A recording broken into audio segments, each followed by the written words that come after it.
नमस्कार साथियों, स्वागत है आप सभी का हमारे कोरोना क्लासेस एप्लीकेशन पर। और आज की क्लास में हम बात करेंगे VSTC सेकेंड ईयर अपना मैथमेटिक्स का पेपर है। ये गैस पेपर नंबर 3 है गणित का, और ये इसका पूर्णांक आपको 60 नंबर का होता है। पास होने के लिए आपको 24 अंकों की आवश्यकता होगी। इस पेपर को करने के लिए आपको 3 घंटे का समय एग्जाम में मिलेगा। चलिएगा शुरुआत करते हैं। तो आप लोगों के लिए पहला क्वेश्चन है साथियों, एक चतुर्भुज के अंतः कोणों का योगफल कितना होता है। तो ध्यान रखेंगे, कोई भी अगर आपको चतुर्भुज दे रखा है तो उसके अंतः कोण है उन सभी का योगफल 360 डिग्री होता है। और आपसे पूछा जाए कि त्रिभुज के तीनों कोणों का योगफल कितना होता है, तो आपको याद रखना है 180 डिग्री होता है।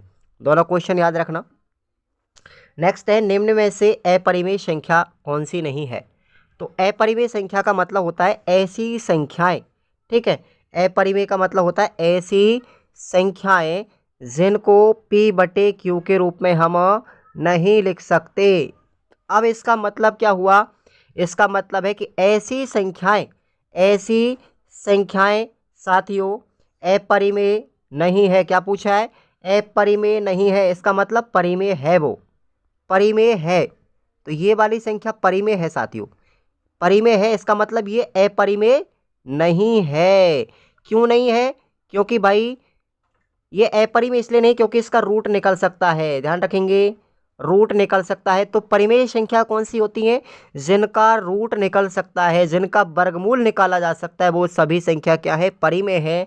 और ये सब अपरिमेय है साथियों, ये अपरिमेय है। मैंने प्रश्न को घुमाया है, देखो, निम्न में से अपरिमेय संख्या नहीं है। अपरिमेय नहीं है तो क्या है, वो परिमेय है। तो ये परिमेय है। परिमेय संख्या क्या होती है, जिसका हम वर्गमूल निकाल सकते हैं। तो 4 का वर्गमूल तो निकाल सकते हैं ना, 2 आएगा, है ना। तो ध्यान रखेंगे कॉन्सेप्ट को। अगला क्वेश्चन है नंबर 3, यदि एक वृत्त का व्यास r है तो उसका क्षेत्रफल क्या होगा। आप सभी ने पढ़ा होगा कि वृत्त का क्षेत्रफल क्या होता है, πr²। लेकिन त्रिज्या क्या दे रखी है, त्रिज्या r होती है, लेकिन इसमें क्या है, व्यास r है। व्यास त्रिज्या का दुगना होता है, तो त्रिज्या निकालेंगे, क्या बन जाएगी, r/2।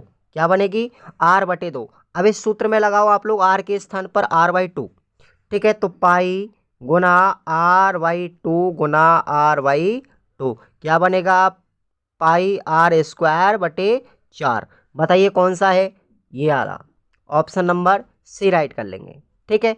चलिए अगला क्वेश्चन, निम्नलिखित में से कौन सा आकलन अंक आधारित परीक्षाओं से संबंधित है। तो जिसमें अंक प्रदान किए जाते हैं वो होता है साथियों योगात्मक आकलन।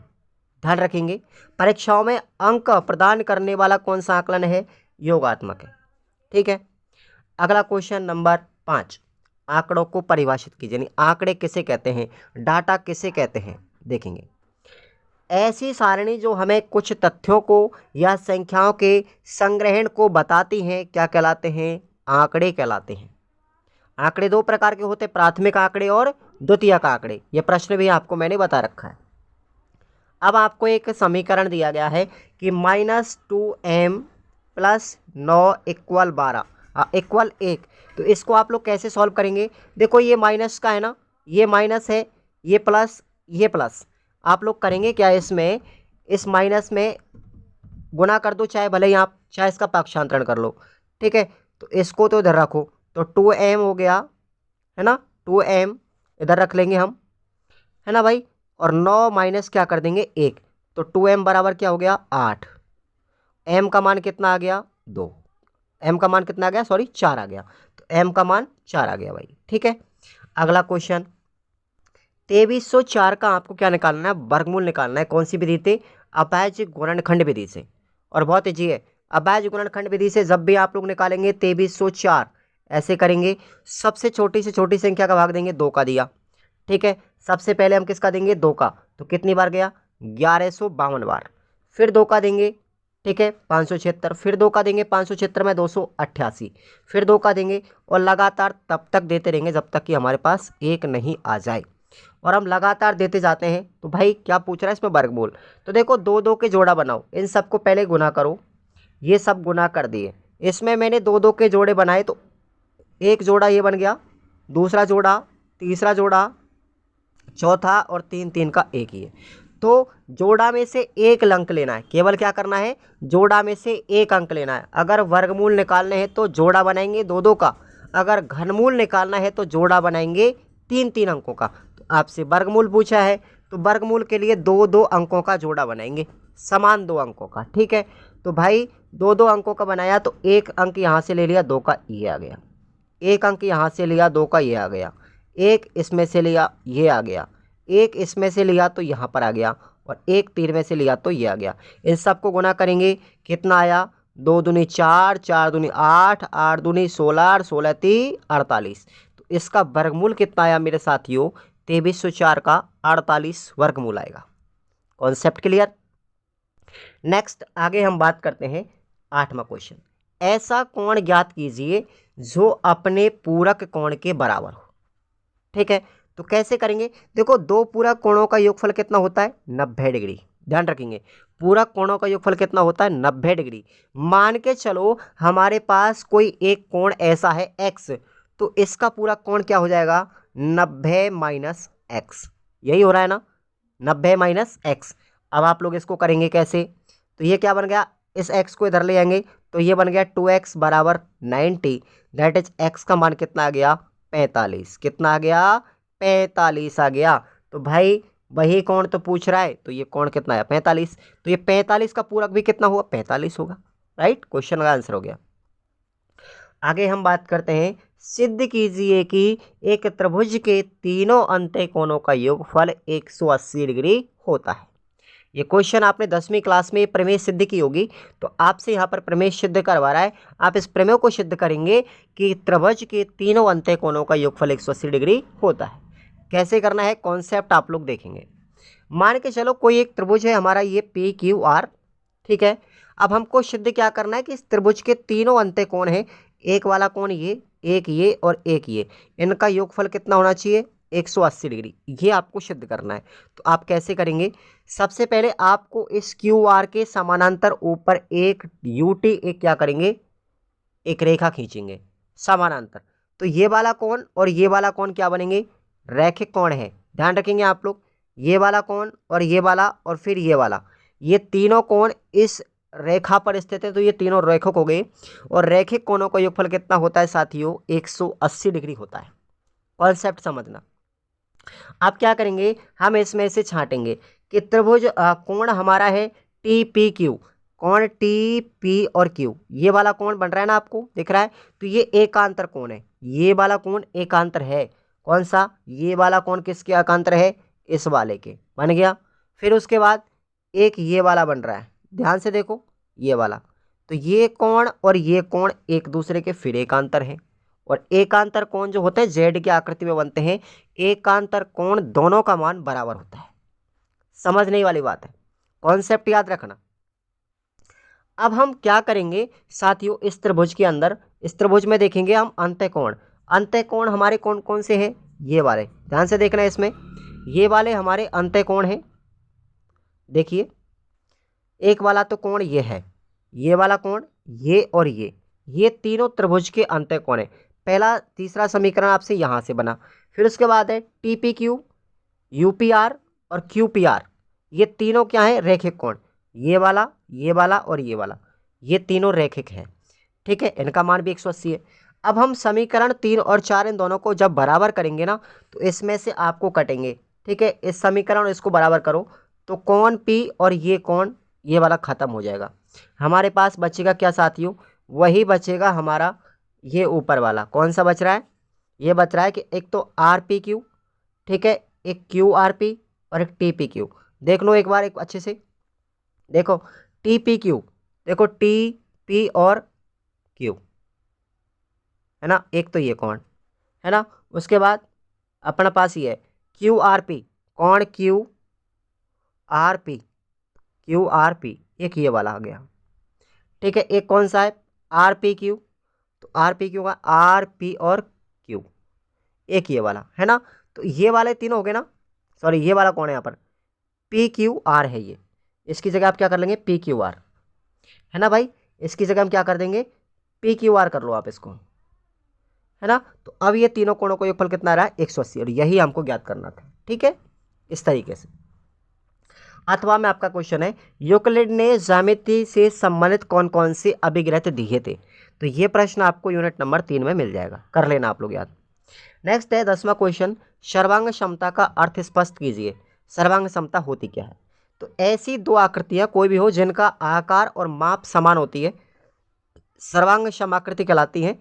और दो सर्वांग जो आकृतियां होती है उनके सर्वांग सम होने के जो संबंध है उसको हम सर्वांग समता कहते हैं।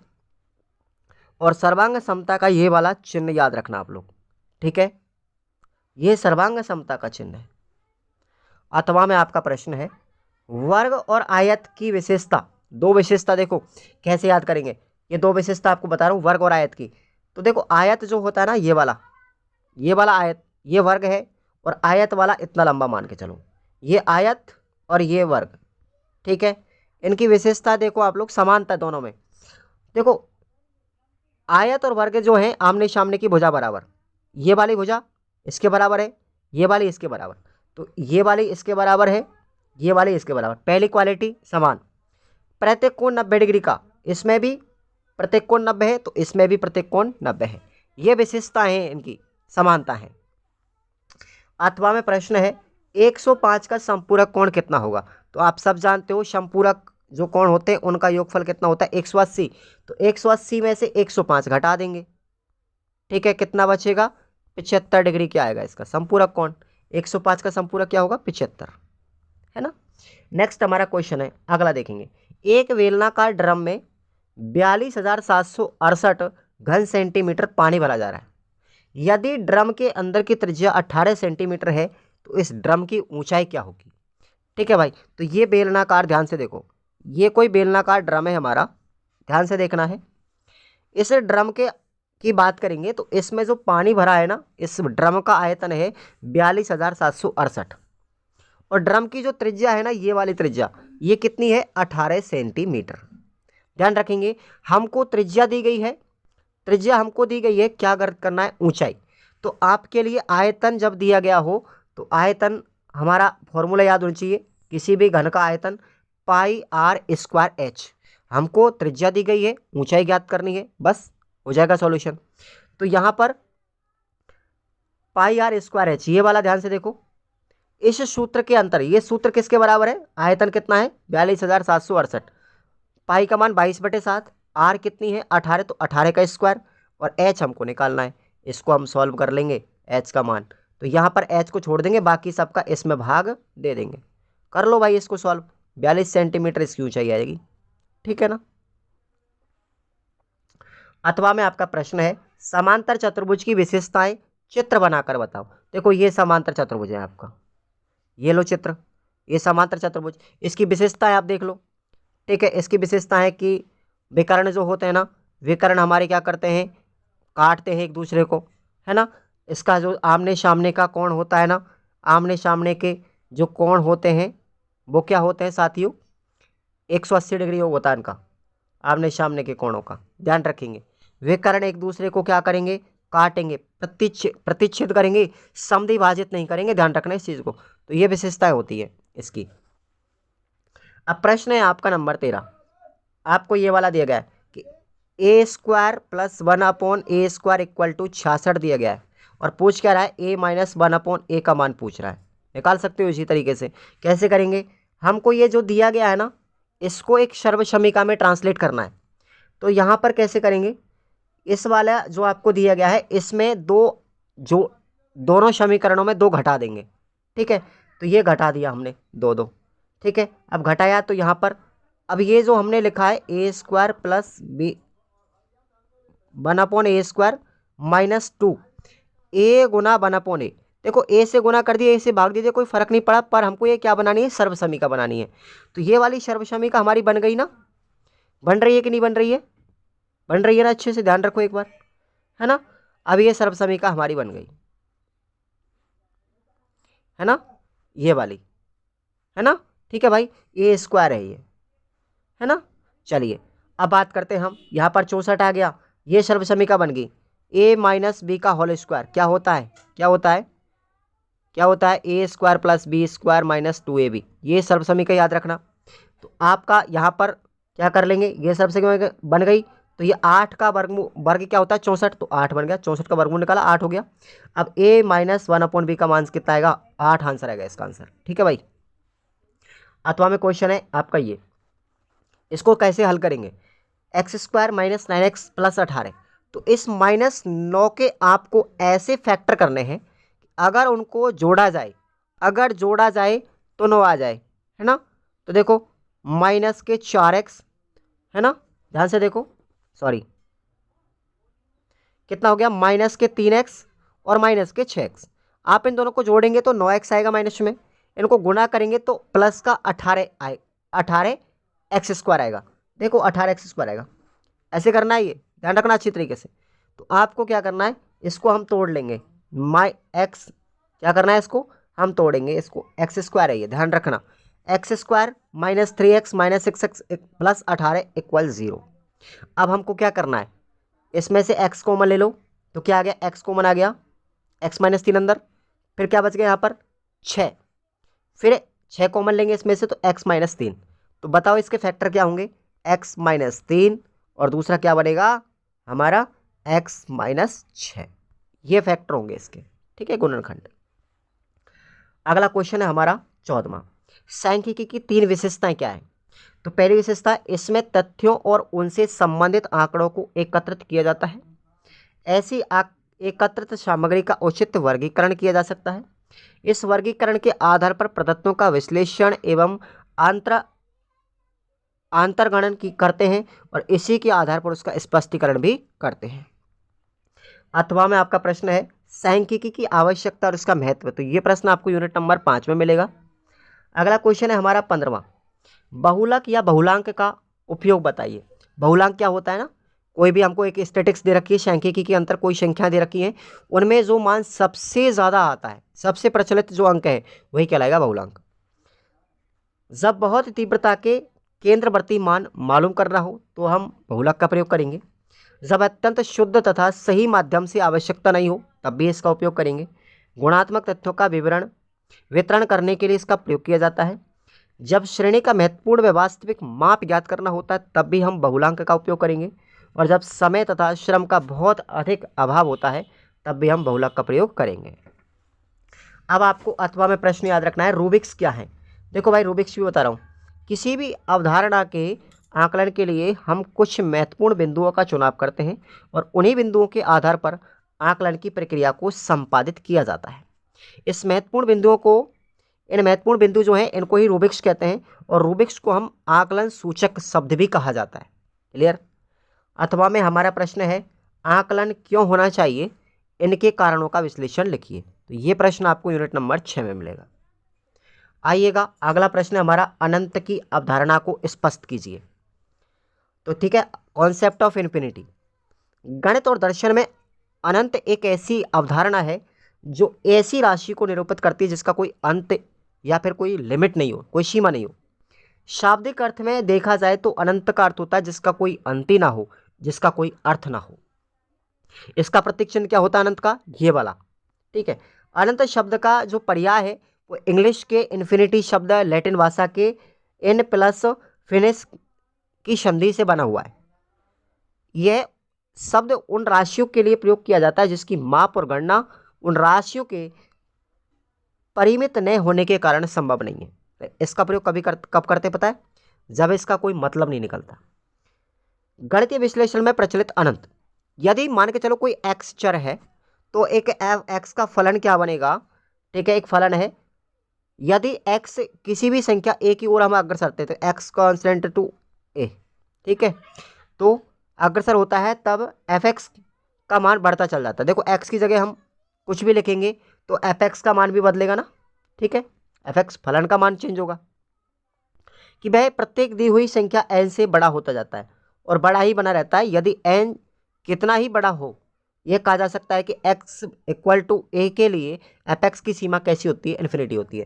देखो a की जगह हम कोई भी इन्फिनिटी लिखेंगे तो फलन f ऑफ a क्या बनेगा हमारा, इनफाइनाइटी बनेगा, ध्यान रखेंगे। भास्कर आचार्य ये विश्व के प्रथम ऐसे गणितज्ञ थे जिन्होंने सबसे पहले अनंत की कल्पना की थी। इन्होंने अनंत के बारे में लिखा, यदि शून्य में किसी भी संख्या का भाग दे दिया जाए तो हमेशा आंसर क्या आएगा, शून्य आएगा। सॉरी, आंसर क्या आएगा, अनंत आएगा। किसी भी संख्या में मान के चलो 8 में 0 का भाग देंगे तो क्या आएगा, शून्य। ध्यान रखना, वो अनंत आएगा। तो किसी भी संख्या में अगर 0 का भाग देते हैं तो हमेशा क्या मिलेगा, अनंत मिलेगा। ध्यान रख लें। चलिए, अथवा में प्रश्न है सर्वांग समता के नियम।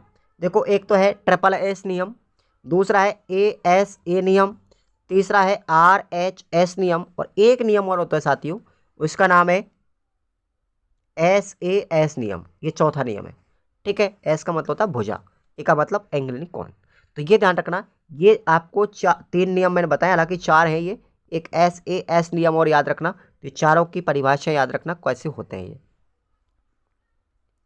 18वां प्रश्न है वर्तमान में सरिता सरला से 3 वर्ष छोटी है।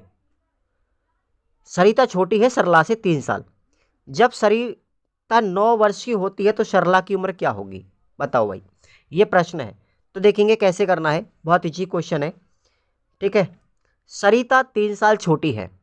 अब सरिता की उम्र को सरला के बराबर कब किया जाएगा, सरला की उम्र में से 3 घटाया जाए।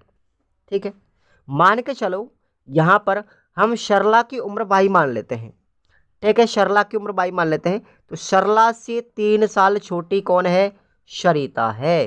कौन है, सरिता सरला से 3 साल छोटी, तभी तो बराबर होंगे। कॉन्सेप्ट तभी तो बराबर होगा, समीकरण।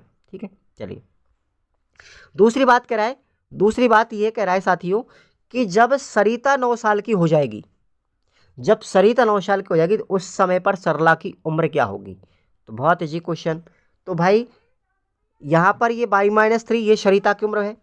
ठीक है, अब ये 9 वर्ष की जब हो जाएगी सरिता, तो उस समय पर सरला की उम्र क्या होगी। तो ठीक है, कर लो इसको एग्जैक्टली हल। y-3 = 9। ठीक है, तो y बराबर कितना हो गया, 12। तो भाई सरला की उम्र कितनी है, 12 हो जाएगी। ठीक है, अथवा में प्रश्न देखेंगे आप। एक व्यापारी एक शर्ट पर 40% बढ़ा करके अंकित करता है। अंकित मूल्य पर 20% कमीशन। तो बताओ व्यापारी को कितने प्रतिशत का लाभ या हानि हुई। लाभ हुआ या हानि, सबसे पहले तो ये ध्यान रखना है। मान के चलो एक शर्ट है, उसका मूल्य, जो शर्ट है इसका मूल्य 100 रुपये मान लो, क्रय मूल्य 100 रुपये में खरीदी। अब 40% जब बढ़ाया तो उसका अंकित मूल्य जो सेलिंग प्राइस होगी 140 रुपये हो जाएगी। ठीक है, अब इस पर 20% का कमीशन है। कमीशन कितना है, 20%। तो अब एक कमीशन आपको 20% दिया गया है, तो उस समय पर ये आपको सूत्र याद रखना है। आपको कमीशन भी दिया गया है, विक्रय मूल्य भी दिया गया है। पूछ क्या रहा है, क्रय मूल्य। क्या पूछ रहा है, क्रय मूल्य पूछ रहा है फिलहाल के लिए, ध्यान रखेंगे आप लोग। क्रय मूल्य पूछ रहा है तो ये सूत्र याद रखना। तो विक्रय मूल्य कितना है, 140 गुना कमीशन कितना है, 20 बटे आपका 100। ये लो भाई, कितना आ गया, 28 रुपये। 28 रुपये ये क्या है साथियों, ध्यान रखना, ये क्या है आपका क्रय मूल्य। ठीक है, अब ये क्रय मूल्य है, तो साथियों विक्रय मूल्य क्या था हमारा, विक्रय मूल्य क्या निकालेंगे बताओ। अंकित मूल्य में से क्या करेंगे, क्रय मूल्य घटाएंगे, है ना। अंकित मूल्य में से क्रय मूल्य घटाएंगे तो 28 घटा देंगे, आंसर कितना आ जाएगा, 112 रुपये। 112 रुपये है, ये क्या है, 112 रुपये हमारे पास क्या आया भाई, ये क्या आया, विक्रय मूल्य आया। इतने में बेच रहा है उस चीज़ को, इतने में बेच रहा है। और हमारा क्रय मूल्य क्या माना था हमने, 100 रुपये। क्या माना था भाई, 100 रुपये की वस्तु खरीद करके 112 में बेच रहा है। तो बताओ उसके लिए लाभ हुआ कहानी, लाभ हुआ कितना हुआ, 12% का। ठीक है, इस तरीके से आपको ये हल हो जाएगा। तो आपको कैसा लगा ये कॉन्सेप्ट, एक बार आप लोग फिर दोबारा से इस वीडियो को देखेंगे, तब आपको समझ में आएगा। Thank you so much.